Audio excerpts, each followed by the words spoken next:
No, por ahora no tengo ninguna inquietud, pero estoy atenta escuchando todo. Ya, perfecto. Ya. Vamos entonces a retomar. Vamos a retomar entonces Romanos capítulo 8.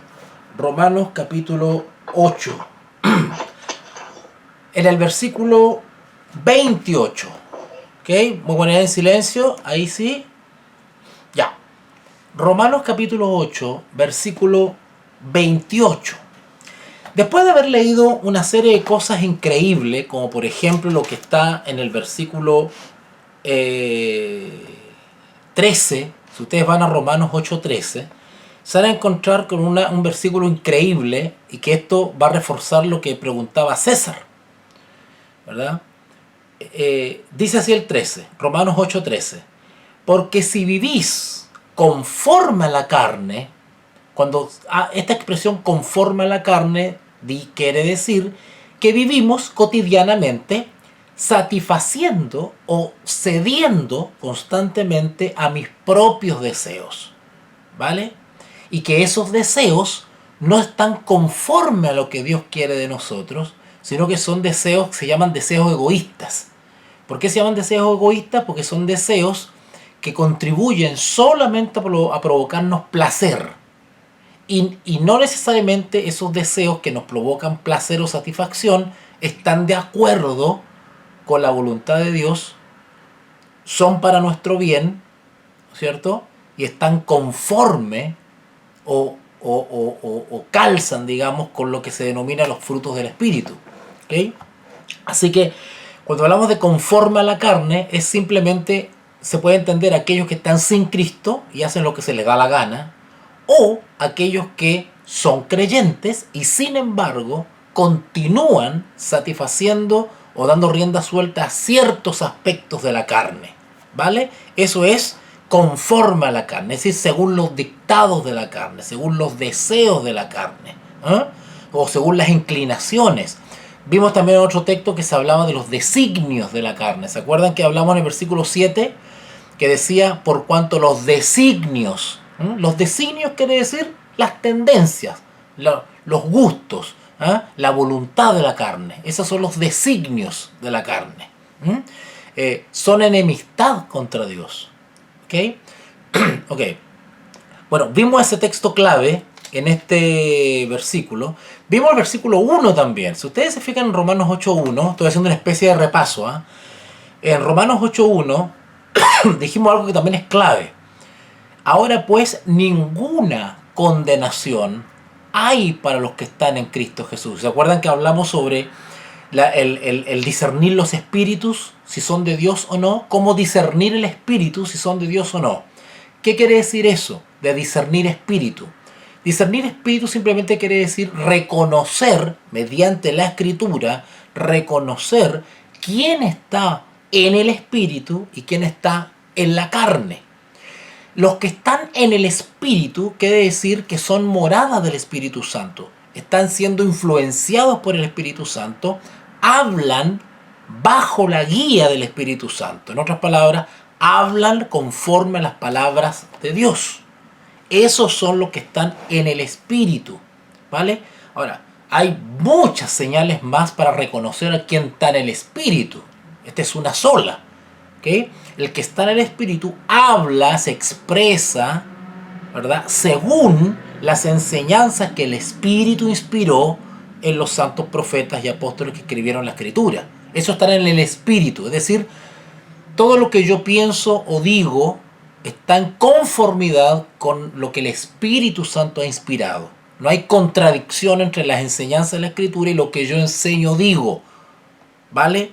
Al contrario, cuando yo me expreso, lo hago igual que lo hicieron los apóstoles. Me expreso confirmando lo que está en la Escritura, ¿verdad? En concordancia con lo que está en la Escritura. Eso es estar en el Espíritu. Pero ¿qué es estar en la carne? Estar en la carne. Estar en la carne es efectivamente expresarme, enseñar algo que no está en concordancia con la Escritura. Y dimos un ejemplo. ¿Se acuerdan del ejemplo que dimos al principio de la clase de ayer? Dijimos que si una persona, por ejemplo, fue asesino ¿cierto? Fue homicida, pero ha tenido su encuentro con Jesús. Y desde el momento en que se encontró con Jesús, nunca más ha cometido ese delito. Ha reformado su vida, ha entendido que que ha transgredido, que ha faltado, que ha desobedecido, que ha cometido un hecho abominable, ¿no es cierto? Y toma la decisión, ¿no es cierto?, al contrario ahora, de ser respetuoso con la vida, ¿no es cierto? Él hace un esfuerzo humanamente, ¿no es cierto?, para, con la ayuda de la gracia de Dios, ¿no es cierto?, con la ayuda de la justicia de Cristo, para cambiar, para reformar sus impulsos, sus emociones, ¿no es cierto?, sus reacciones. ¿Ah? Cuando se enoja ya no actúa de manera iracunda, ¿no es cierto?, como para asesinar a alguien. O sea, ha habido una transformación porque él desea cambiar, porque entendió que asesinar es malo y él no quiere llegar otra vez a ese punto. Por lo tanto, él rehúye esas situaciones. Busca la paz, se relaciona con personas calmas, ¿no es cierto? Le pide al Señor diariamente que vaya refinando su manera de ser, etcétera, etcétera. ¿Vale? Es una persona que ha reformado su vida. Ok, bueno. Mal estaría si alguien, una tercera persona, lo acusa o lo recrimina y le dice asesino, asesino, asesino. Bueno, del punto de vista de la justificación por la fe, esa persona no es una asesina. Fue una asesina, ya no es una asesina. Mal estaría acusarla de asesina, porque ya no lo es, porque ya no está en la carne, sino en el espíritu. Ya no es un anticristo, sino que ahora está en Cristo. No está en contra de Dios, sino que ahora está a favor de Dios. Ya no está bajo la ley, sino ahora está bajo la gracia. Entonces, sería injusto una persona que está en Cristo, ¿no es cierto?, y que ha evidenciado los frutos del Espíritu en su vida, del cambio maravilloso que la gracia de Cristo ha ejercido en su vida, y aún acusarla de asesina. Quien hace eso de acusar a una persona por algo que no es, o no practica, o no vive, eso es estar en la carne. Eso no es estar en el espíritu. Porque la persona que está en el espíritu comprende la experiencia que ha vivido el ex asesino. Y por lo tanto es injusto tratarlo de asesino. Porque si el Señor Jesús no lo condena, ni lo trata de asesino, sino que perdonó al homicida, ¿quién soy yo para tratar al ex asesino de asesino? Quiere decir entonces que no he entendido nada. Por eso que el versículo 1 dice, ninguna condenación hay para los que están en Cristo Jesús. Cuando tú tienes un encuentro con el Señor Jesús, hay un antes y hay un después. ¿Ok? ¿Te acuerdan que hablamos que el enemigo de Dios, Satanás, es el acusador de los hermanos? ¿Por qué se le llama el acusador de los hermanos? Porque Satanás se encarga de traer al presente el pasado. Nos acusa con hechos abominables cometidos en el pasado, ¿no es cierto? Nos los trae al presente y nos los enrostra en la cara. ¿Para qué lo hace eso? Bueno, primero lo hace para desacreditar, ¿no es cierto? Lo hace para calumniar, lo hace para desanimarnos. El propósito del enemigo es que nos miremos a nosotros mismos, lo defectuosos que somos, lo débiles que somos, o como dice Pablo, lo miserable que somos.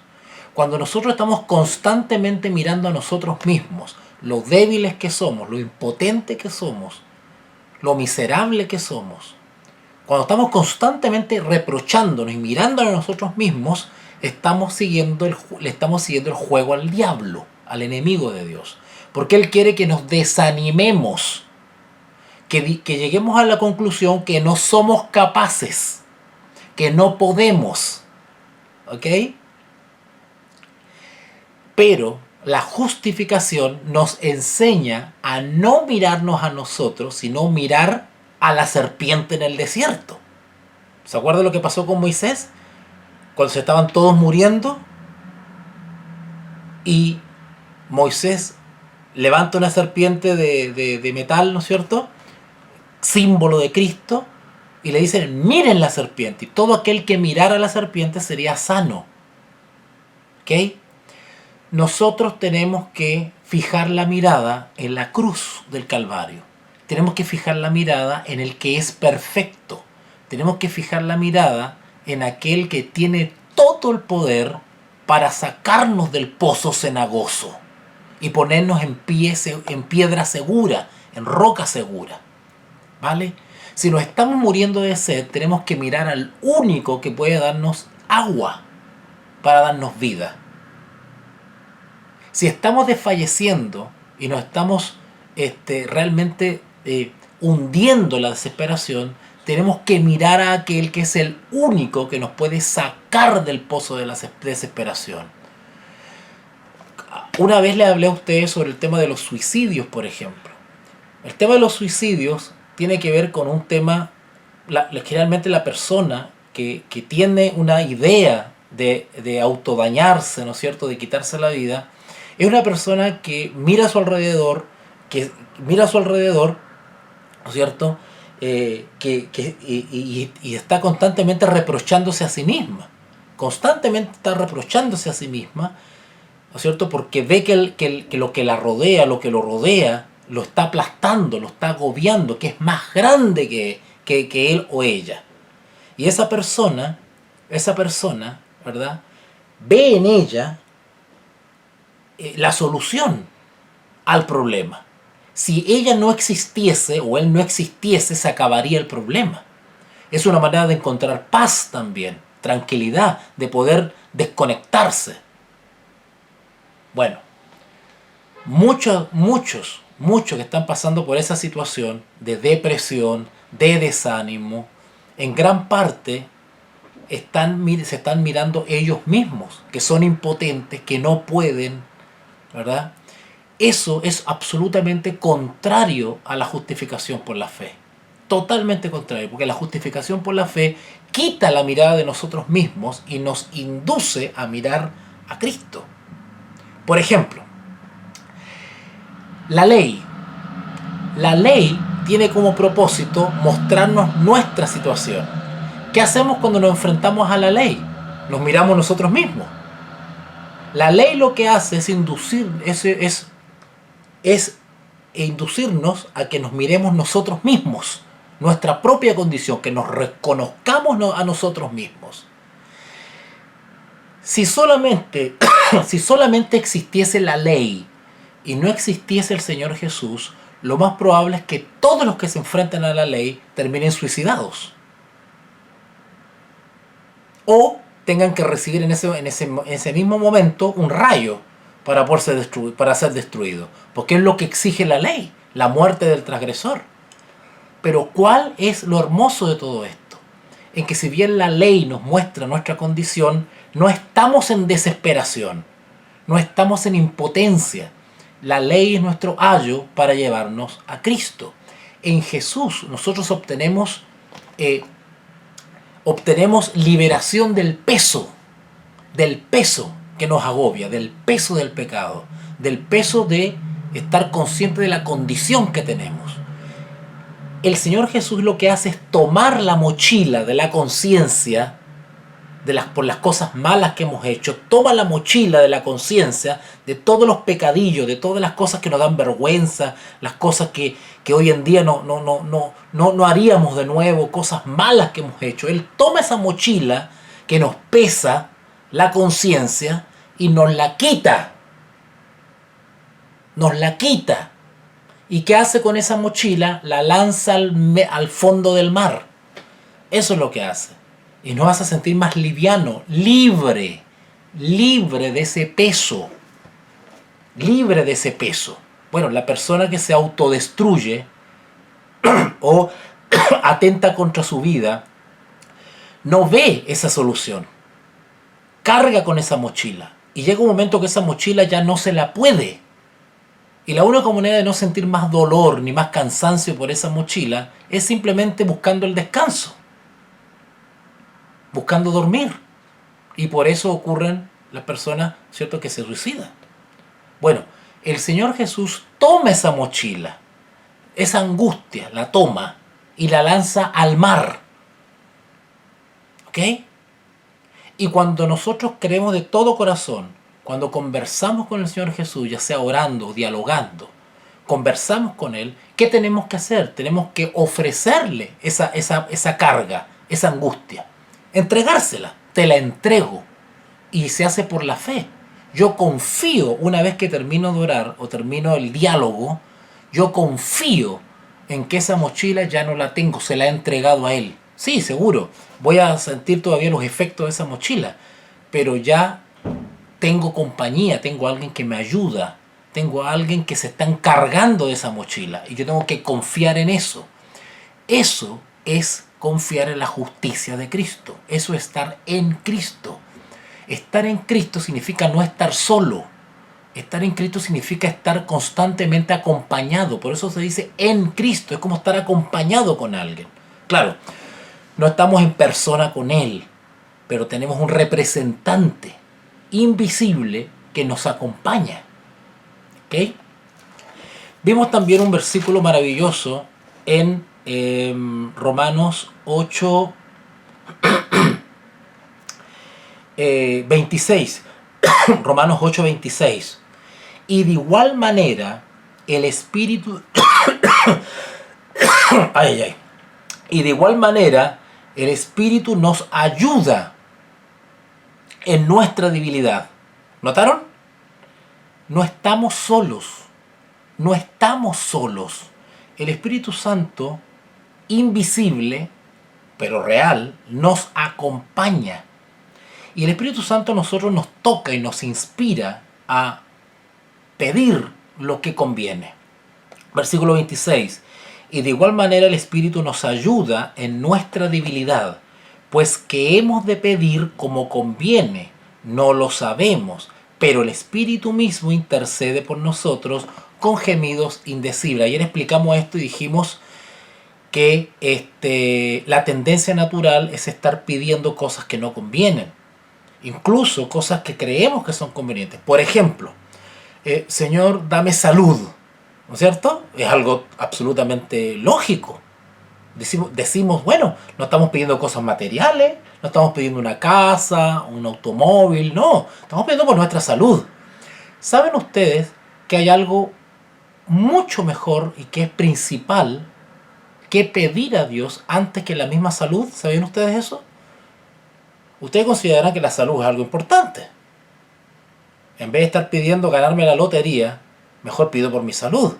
Pero hay algo más profundo todavía que pedir por la salud.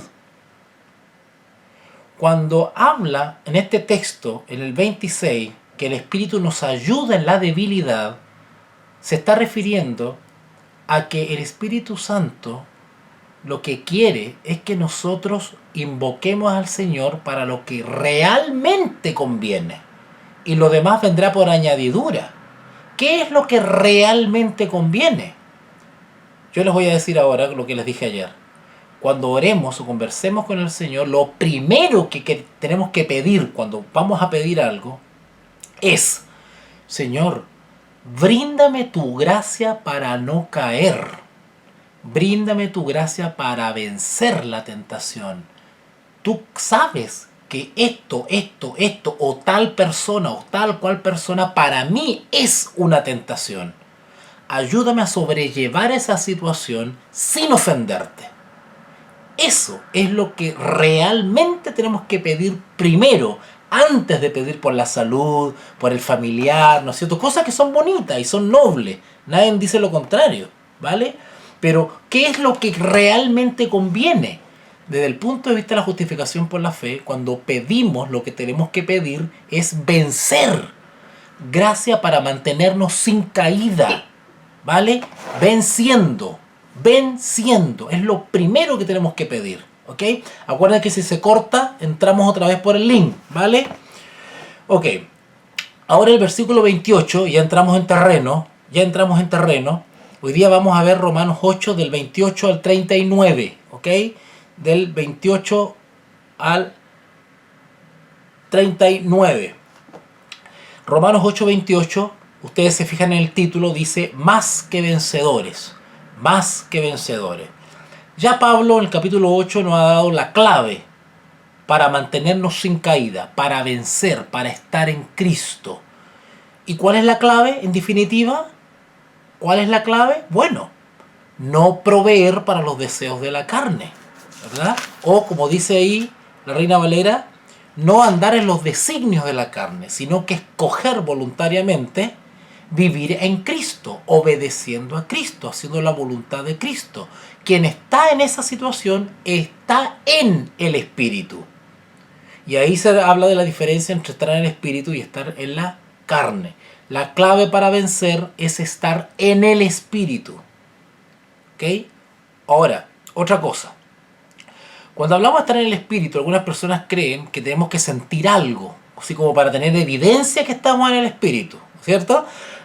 Si no, no creen que están en el Espíritu. Dice, pero ¿cómo sé que estoy en el Espíritu? Dice. Entonces, quieren sentir algo, quieren ver algo sobrenatural, quieren un milagrito por ahí, así como para tener evidencia de que están en el Espíritu. Bueno, eso es estar en la carne. Quien cree eso está en la carne. Porque esto es por la fe.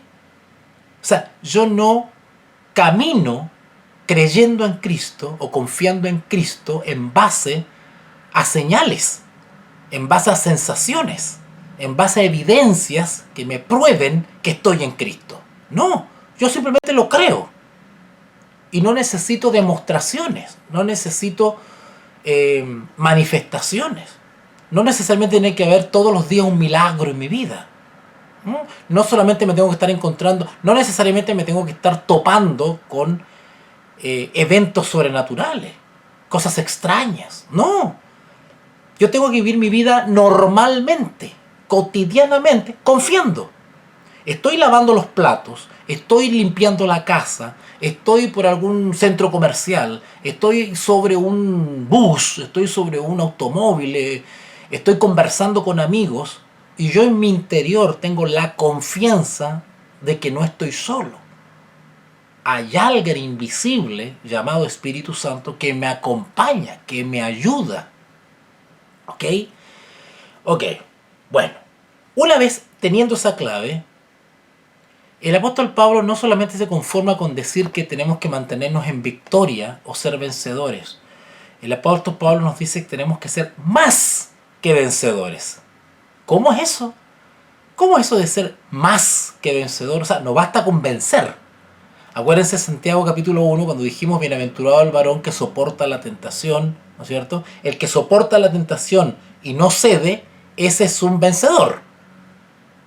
¿Se entiende? Quien no cede a la tentación es un vencedor.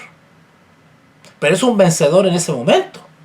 Porque en 5 minutos más puede venir otra vez la misma tentación y hay que vencer de nuevo. ¿Se dan cuenta? Por eso que la Escritura habla de estar velando, estar atento.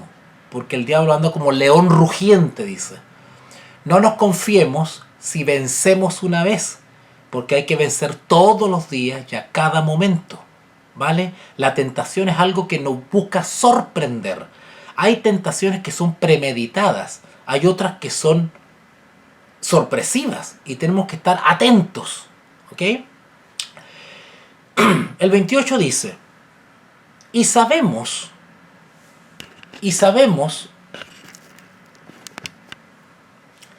que a los que aman a Dios, ya, retomamos entonces, estamos en el 28, dice, y sabemos que los que aman a Dios, esta expresión, los que aman a Dios, vamos a silenciar a María, ahí sí, ya, perfecto. Cuando el texto dice los que aman a Dios, se sobreentiende que el que ama a Dios le obedece. O sea, nosotros le obedecemos por amor. Nos plegamos a los principios de la ley por amor, voluntariamente. Así que se sobreentiende que es por amor. Los que aman a Dios, ¿no es cierto?, son obedientes. Puede haber dicho, los que son obedientes aman a Dios. Es lo mismo. Pero dice acá, los que aman a Dios. Es decir, los que caminan en Cristo, conforme a las palabras de Cristo, y guiados o que han asimilado en su vida los principios de su ley. Principios de amor. Así que sabemos que los que aman a Dios, todas las cosas les ayudan a bien. ¿Por qué les ayudan a bien?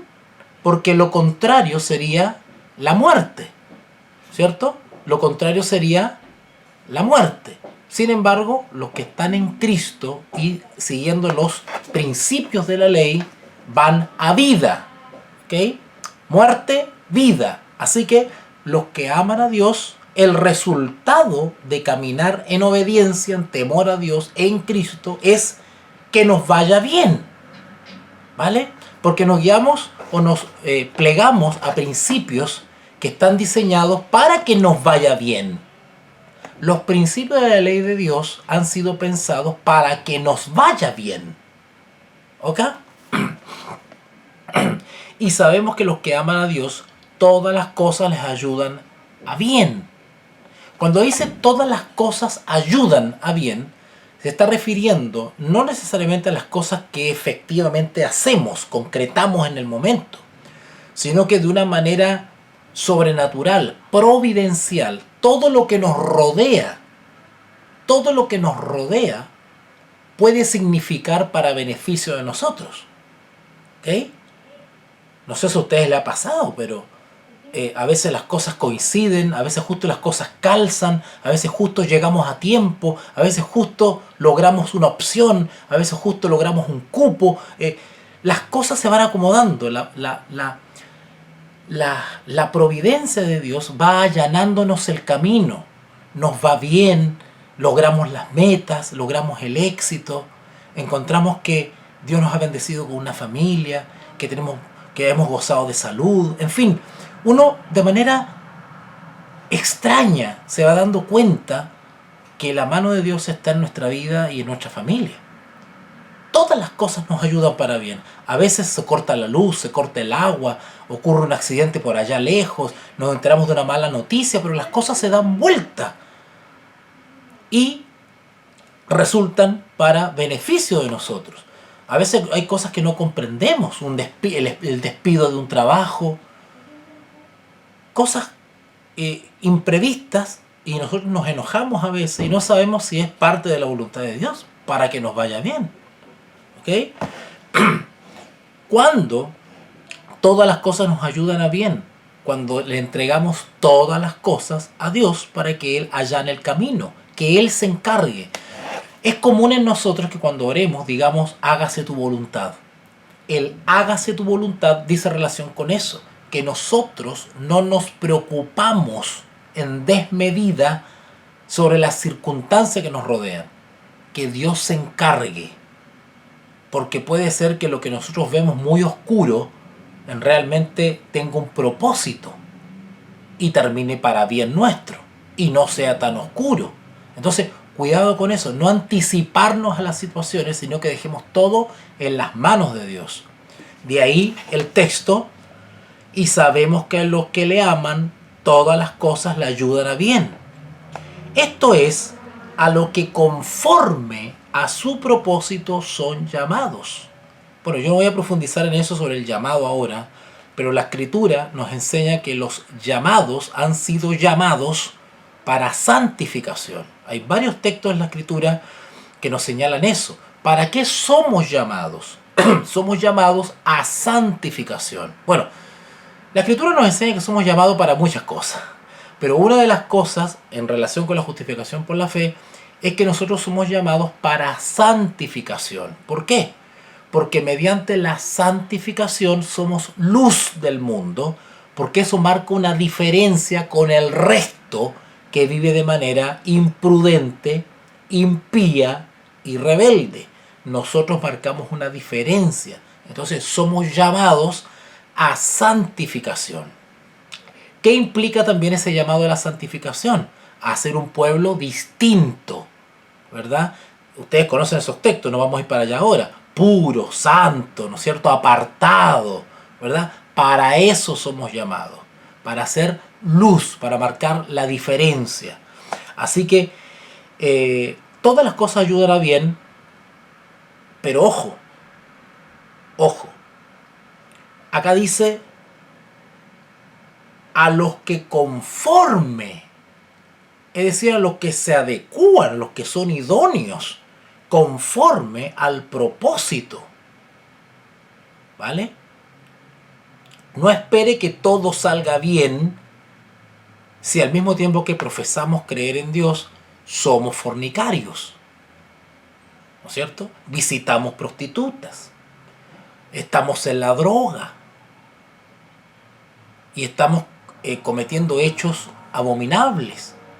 Cuidado con eso. Y sabemos a los que aman a Dios, todas las cosas les ayudan a bien.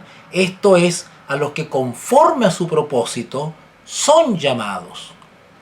Todos los que están escuchando esta clase hoy día, aunque sean niñitos o jóvenes, todos los que estamos escuchando esta clase, hemos sido llamados. Todos hemos sido llamados. ¿Vale?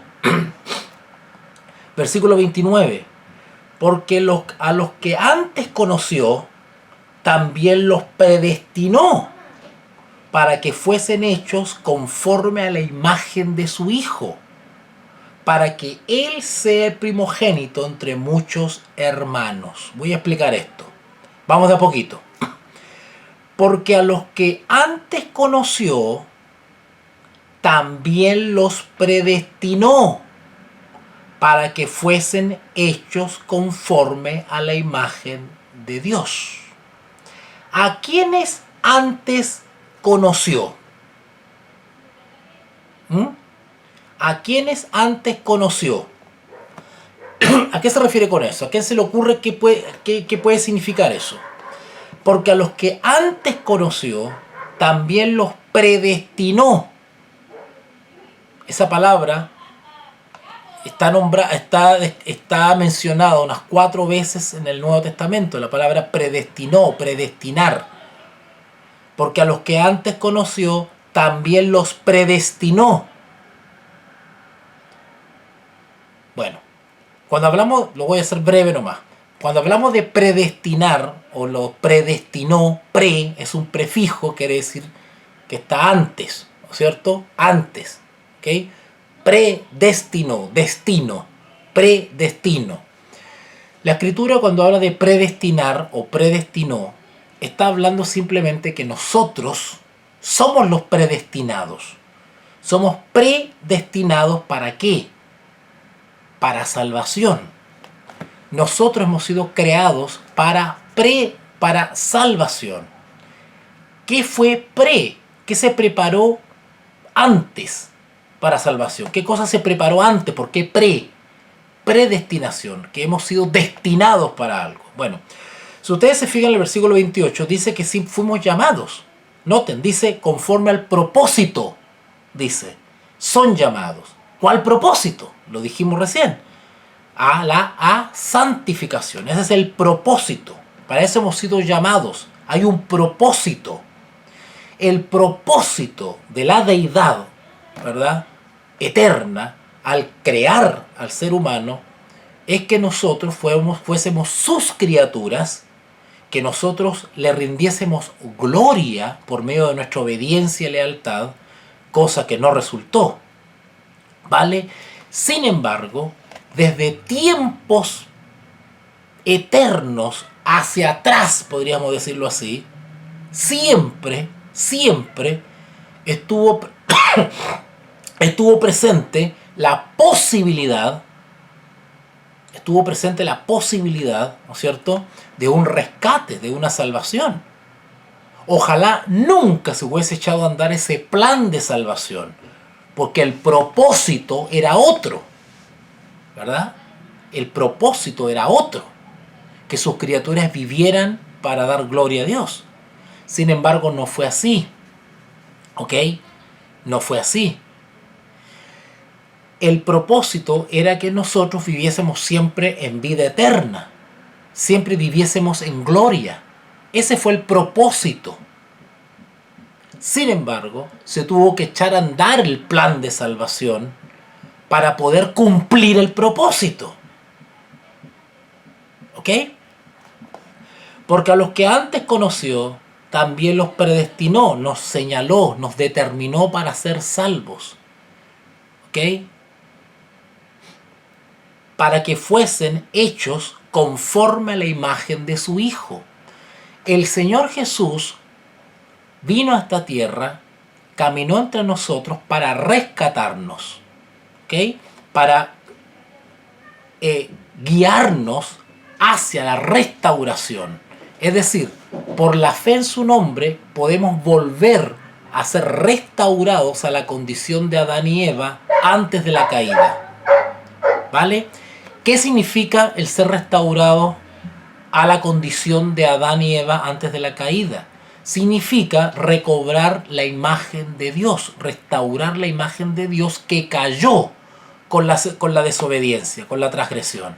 Para eso vino el Señor Jesús personalmente, para concretar, ¿no es cierto?, ese rescate. ¿Okay? El versículo 20 dice, para que fuesen hechos conforme a la imagen de su Hijo. Ese es el propósito. Recuerden que dijimos que el propósito es la santificación. Bueno, mediante la santificación o perfección, nosotros restauramos la imagen de Dios en nuestra vida. ¿Y cuál es la imagen de Dios? La imagen de su Hijo. Porque el Hijo representa al Padre. Nosotros debemos representar en nuestra vida al Hijo, la vida del Hijo. Haciendo eso, viviendo eso, esa experiencia, estamos restaurando la imagen de Dios. ¿Okay? Para eso hemos sido predestinados, para restaurar la imagen del Hijo en nuestra vida, para eso. ¿Okay? Y que tiene por fin la salvación. El 30 dice, y a los que predestinó, a estos también llamó. Y a los que llamó, a ver, quiero aclarar esto acá. Todos los seres humanos, en Cristo o sin Cristo, todos han sido predestinados para salvación. Quiero aclarar ese punto.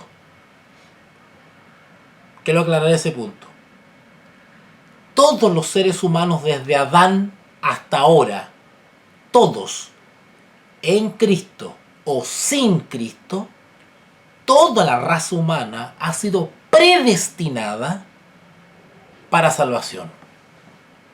Perdonen que le ponga este ejemplo, pero ustedes han visto en el supermercado esos productos que son prefritos o pre-preparados, que vienen medio hechos, ya y que solamente hay que calentarlos un poco y ya están listos.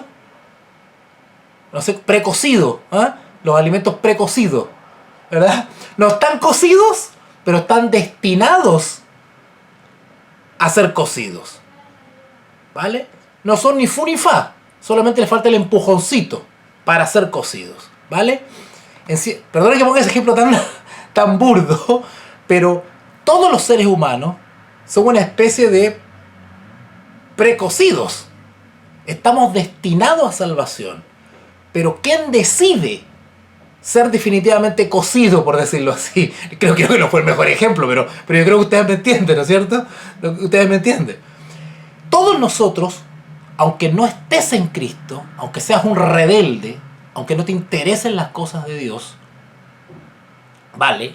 Por el solo hecho de ser una criatura creada por Dios, estás predestinado. Cada habitante de la tierra está predestinado para salvación, ¿vale? Pero está predestinado. ¿Qué falta? Que el predestinado acepte a Jesús como Señor y Salvador, ¿vale? Eso es lo que falta.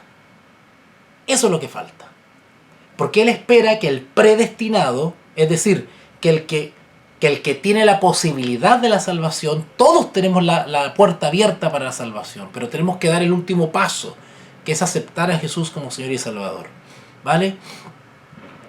¿Ok? ¿Qué hace falta ahí? Tomar la decisión. Tomar la decisión efectivamente de ser un salvo. No un presalvo, sino que un salvo. ¿Okay? Cuando hablamos de presalvo, estoy inventando palabras para poder explicar esto. Cuando hablamos del presalvo, estamos hablando de aquel que tiene todas las posibilidades de salvación, pero que todavía no da el paso, no lo acepta. Es un precocido, por decirlo así. ¿Ya? ¿Ok? Así que, a ver si entendemos así de alguna manera el 30, el versículo 30. Y a los que predestinó, ¿ok? Ahora, de todos los millones y millones de personas que son predestinadas, bueno, habrán algunos llamados. ¿Llamados a qué? Llamados a aceptar a Jesús. Hay algunos que se los llama, pero no aceptan. Quieren seguir como predestinados solamente. No quieren dar el paso. ¿Okay? Los que estamos acá presentes, dejamos atrás la etapa del predestinado, porque hemos sido llamados y aceptamos efectivamente el llamado. ¿Ok? Y entramos, aceptamos este llamado a la salvación. Así que a los que predestinó, a estos también llamó. Y a los que llamó, esto es una especie de como de coladero, ¿eh? Y a los que llamó, a estos también justificó. ¿Cuándo se llama? Cuando el Espíritu Santo empieza a hablar, cuando el Espíritu Santo empieza a convencer, cuando nos sentimos atraídos a las cosas de Dios. Ese es un llamado. ¿Ok? Nos vamos acercando a las cosas de Dios. Ese es un llamado. Pero cuando ya hemos tomado la decisión, estamos conscientes de lo que estamos haciendo, somos justificados, porque ya conscientemente, efectivamente, recurrimos a la gracia de Cristo por perdón y restauración, por reconciliación. Esa es la etapa de la justificación. Noten la etapa. Y a los que predestinó, a estos también llamó. A los que llamó, a estos también justificó. Y a los que justificó por la fe, a estos también glorificó. ¿Cuándo se produce la glorificación, que es la última etapa de la justificación por la fe? La glorificación tiene que ver con el encuentro con el Señor Jesús, cuando nuestros cuerpos sean transformados. Esa es la glorificación. ¿Okay? Versículo 31. Pregunta de Pablo. ¿Qué pues diremos a esto? Si Dios es por nosotros, ¿quién contra nosotros? Ojo, hay que entender esta expresión en el contexto de la justificación por la fe. ¿Se acuerdan que les hablé de aquellos que entran en depresión o desánimo porque ven en ellos nada bueno, que no pueden, que son débiles, que constantemente son derrotados, que ven todo imposible? Bueno, Pablo está diciendo, no miremos a nosotros mismos, miremos a aquel que tiene todo el poder para ayudarnos a vencer. Pregunta, dice el 31. ¿Qué pues diremos esto? Si Dios es por nosotros, en nuestra ayuda, ¿quién contra nosotros? ¿Nos va a aplastar el pecado? ¿Nos va a aplastar la tentación? No, tenemos a Dios con nosotros para ayudarnos a no ceder a la tentación. ¿Vale? No estamos solos en la lucha espiritual. Acuérdense que les hablé que la lucha espiritual tiene que ver con la victoria, la lucha y victoria sobre la tentación, sobre el pecado. Esa es la verdadera lucha espiritual. Y esa lucha espiritual no se da solo. ¿Tiene una implicancia? ¿Cumplimos un rol ahí? Sí, pero no estamos solos. Tenemos el poder de lo alto que contribuye a nuestro esfuerzo personal. Esfuerzo personal, por favor, entiéndase en el sentido del uso de la voluntad. Ojo, no en mérito propio, sino uso de la voluntad, ¿ya? ¿Qué pues diremos a esto? Si Dios es por nosotros, ¿quién contra nosotros? O sea, tenemos todo el respaldo del universo para vencer. Nadie puede decir, ningún creyente puede decir yo no puedo. Porque la misma Escritura dice que todo lo puedo, pero en Cristo Jesús, con su poder, con su gracia. Y si tenemos ese tremendo poder, que alguien que con la misma naturaleza mía venció, puede proveerme de los méritos necesarios, de la justicia necesaria para que yo también venza. En ese sentido, Jesús no se diferencia de nosotros. porque Él venció con nuestra misma naturaleza. Algunos dicen, ay, pero que Jesús era el Hijo de Dios, pero Él no echó mano a su divinidad para vencer. Él venció porque decidió no ceder a la tentación. Y la misma experiencia podemos tenerla nosotros. Pero luchando solos no podemos. Necesitamos estar en Cristo. Que Él en nosotros venza por nosotros. Por favor, entiendan estas expresiones. Cuando Pablo dice todo lo puedo en Cristo, él quiere decir que en definitiva no está venciendo Él. ¿Vale? Claro, en términos objetivos, claro, Él toma la decisión de no ceder a la tentación, pero no por sus méritos, no porque es Pablo, es porque el Espíritu Santo está en Él y lo ayuda a fortalecer su voluntad y su decisión y mantenerse firme e ir venciendo día a día. En ese sentido, Cristo vive en mí, en la presencia de la persona del Espíritu Santo, vive en mí. Cuando dice Cristo vive en mí, está hablando de la presencia del Espíritu Santo que lo ayuda a vencer diariamente. De ahí que Cristo vence en mí. ¿Vale? Versículo 32. El que no escatimó, hablando de Dios el Padre, el que no escatimó ni a su propio Hijo, sino que lo entregó por todos nosotros, ¿cómo no nos dará? Pongan atención, porque acuérdense que el título de lo que estamos estudiando hoy día es Más que Vencedores. 32. El que no escatimó ni a su propio Hijo, sino que lo entregó por todos nosotros. Pregunta, ¿cómo no nos dará también con Él todas las cosas? ¿Qué cosas? ¿Qué cosas nos dará? Junto con la fe en su Hijo, ¿qué nos dará? ¿Qué cosa nos dará? Bueno, sabemos que la Escritura enseña que todo lo que pidiéramos al Padre en el nombre de Jesús nos lo dará. Todas las cosas. Pero en el contexto de la justificación por la fe, ¿qué cosa es la que sabemos que lo primero que tenemos que pedir? La victoria sobre el pecado. La victoria sobre la tentación. ¿Cómo no nos dará también con Él todas las cosas? O sea, si nos dio a su propio Hijo, ¿cómo no nos va a dar también la victoria sobre lo malo? Todas las cosas. Hay un orden de preferencia. ¿Se acuerdan? Solicitar primero la victoria sobre el pecado. Versículo 33.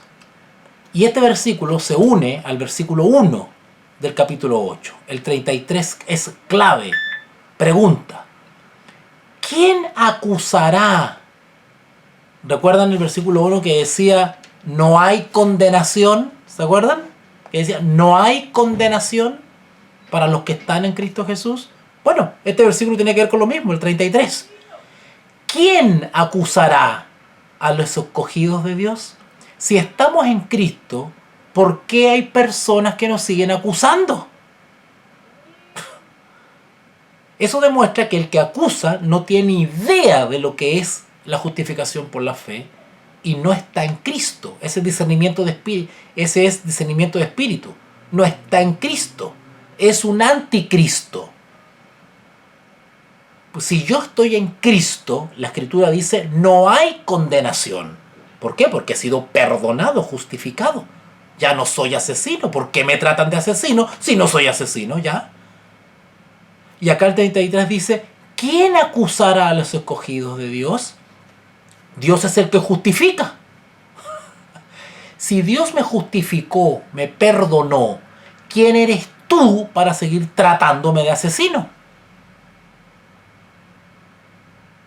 ¿Qué nos dice eso? Que el que condena y acusa a alguien que ya ha sido perdonado está siendo usado por el acusador de los hermanos. Y es un endemoniado. Esto es súper fuerte lo que estoy diciendo, pero es algo real. el que acusa o condena a alguien que ya ha sido perdonado, que está en Cristo, es un endemoniado y es un anticristo. Bueno, y además que es un ignorante.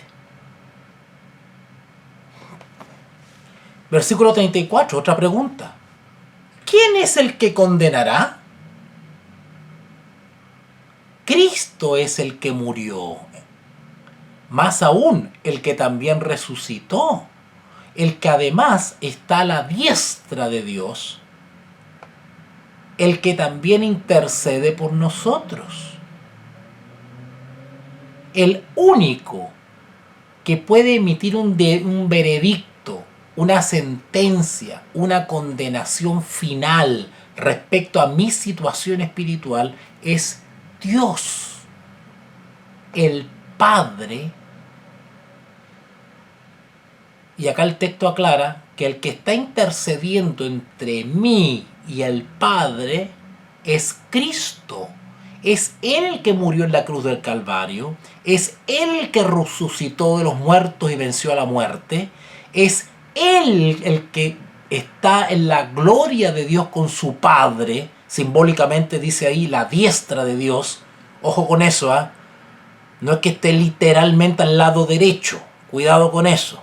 Es una expresión simbólica, figurada, que está en un lugar de preeminencia, en un plano de igualdad con el Padre. Eso quiere decir a la diestra de Dios, no que está literalmente a la derecha, ¿verdad? Y el que también intercede. O sea, el Señor Jesús no solamente ha sido el Cordero de Dios, la ofrenda, sino que también es un intercesor. Es nuestro abogado. Entonces, la pregunta del versículo 34 es, ¿quién es el que condenará? El que condena o acusa a un hijo de Dios que está en Cristo y lo sigue acusando, se está poniendo en el lugar de Dios como juez. ¿Y qué es ponerse en el lugar de Dios? Según la Escritura, un anticristo.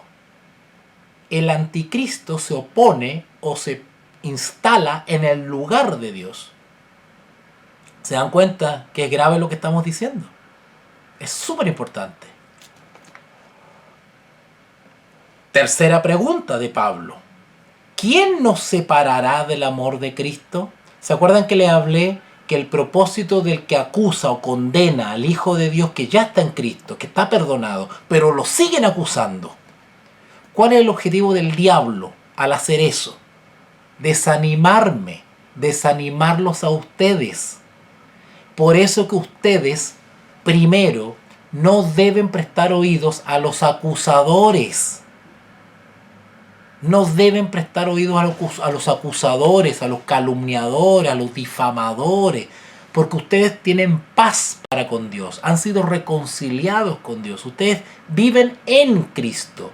Confíen en el Señor Jesús, viven con Él, dialogan con Él, conversamos con Él, Él nos conoce, tenemos una relación como el corderito con su pastor. ¿Quién entonces osa condenarnos o acusarnos? Si el Señor Jesús me ha perdonado, ¿quién es mi hermano para estar acusándome, seguir acusándome?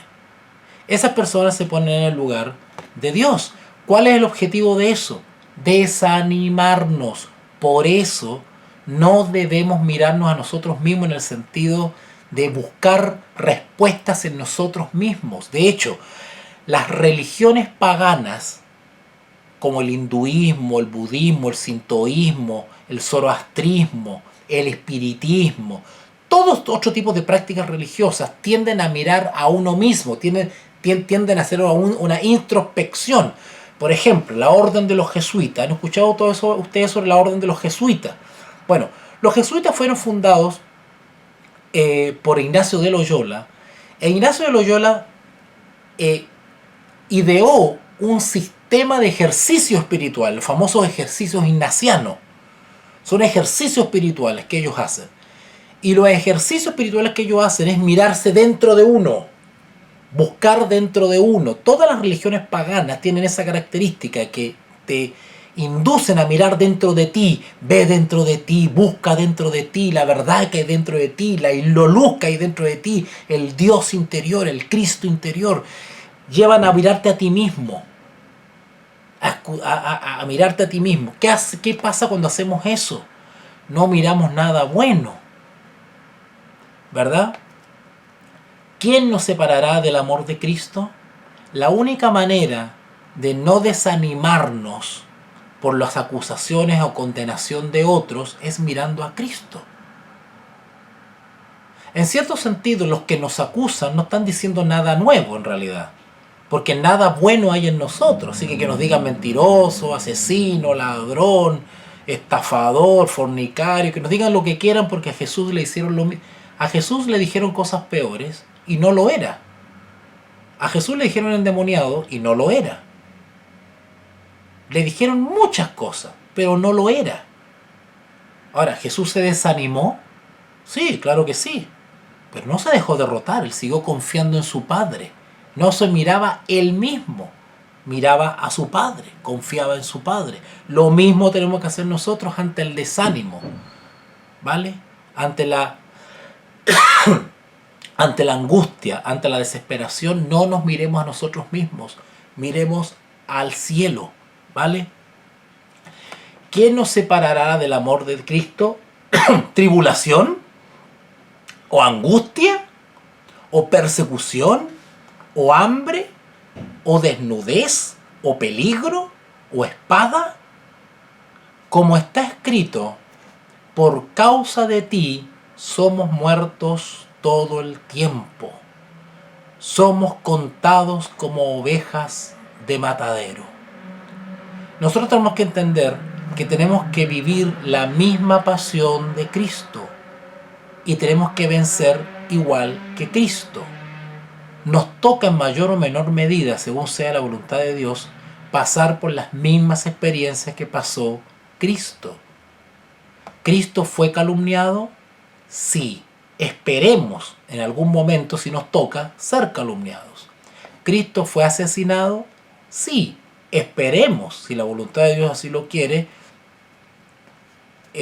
sellar nuestra lealtad a Dios con la vida. ¿Se dan cuenta? Entonces, hay muchos aspectos de la vida del Señor Jesús que nosotros tenemos que pasar también. Y Él es nuestro ejemplo y nuestra inspiración. Versículo 37. Antes, en todas estas cosas, ¿qué cosas? Tribulación, angustia, persecución, hambre, desnudez, peligro, espada. Antes, 37. Antes, en todas estas cosas, somos más que ¿qué? Vencedores. ¿Por qué hay creyentes entonces que dicen que no se puede vencer? Si la Escritura dice que sí. Antes, en todas estas cosas, somos más que vencedores, por medio de aquel que nos amó. Por lo cual, dice Pablo, estoy seguro de que ni la muerte, ni la vida, ni ángeles, ni principados, ni potestades, ni lo presente, ni lo porvenir, ni lo alto, ni lo profundo, ni ninguna otra cosa creada nos podrá separar del amor de Dios. No hay ninguna acusación que nos pueda hacer alguien que nos desanime. Bueno, nos puede desanimar, pero no destruir. Soportemos la tormenta aferrados de Jesús. 39. Ni lo alto, ni lo profundo, ni ninguna otra cosa creada nos podrá separar del amor de Dios, que es en Cristo Jesús, Señor nuestro. ¿Ok? En definitiva, ser más que vencedores es no ceder al propósito del enemigo, que es separarnos de Jesús. Ser vencedores es seguir asidos o aferrados a Jesús en las buenas y en las malas. Ser un derrotado es que nos separen de Jesús. Cuando logran separarnos de Jesús, nos aplastan, nos destruyen, nos pulverizan. Cuando nos separamos de Jesús, estamos en las manos del enemigo. Soportemos, aunque sea golpeados, amoratados, rasguñados, quemados, mojados, escupidos, da lo mismo, calumniados, desprestigiados, pobres, con hambre, con frío, pero no nos separemos del amor de Jesús. El texto lo dice más clarito que el agua, no importa cómo, en la condición que quedemos. Acuérdense que Jesús quedó todo deformado, su rostro estaba deformado por los golpes, los puñetazos y las cachetadas. Llevaba varios días sin comer, sin dormir. Literalmente fue torturado. Y sin embargo no cedió, no se separó del amor del Padre. Lo mismo Pablo nos aconseja a nosotros. ¿Quién nos separará del amor de Cristo? 35. ¿Tribulación, o angustia, o persecución, o hambre, o desnudez, o peligro, o espada? 37. Antes, en todas estas cosas somos más que vencedores por medio de aquel que nos amó, por lo cual estoy seguro que ni la muerte, ni la vida, ni ángeles, ni principados, ni potestades, ni lo presente, ni lo porvenir, ni lo alto, ni lo profundo, ni ninguna otra cosa creada nos podrá separar del amor de Dios, que es en Cristo Jesús, Señor nuestro. Ser más que vencedores es soportar la tentación y el pecado aferrados de Cristo. La parábola de los pámpanos dice que separados de Jesús nada podremos hacer, y eso incluye la victoria. La victoria sobre nuestra naturaleza caída depende de lo fuerte que estamos aferrados a Jesús.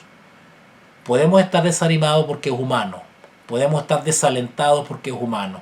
¿No pueden suceder cosas malas? Claro que sí. Estamos en esta tierra manchada de pecado.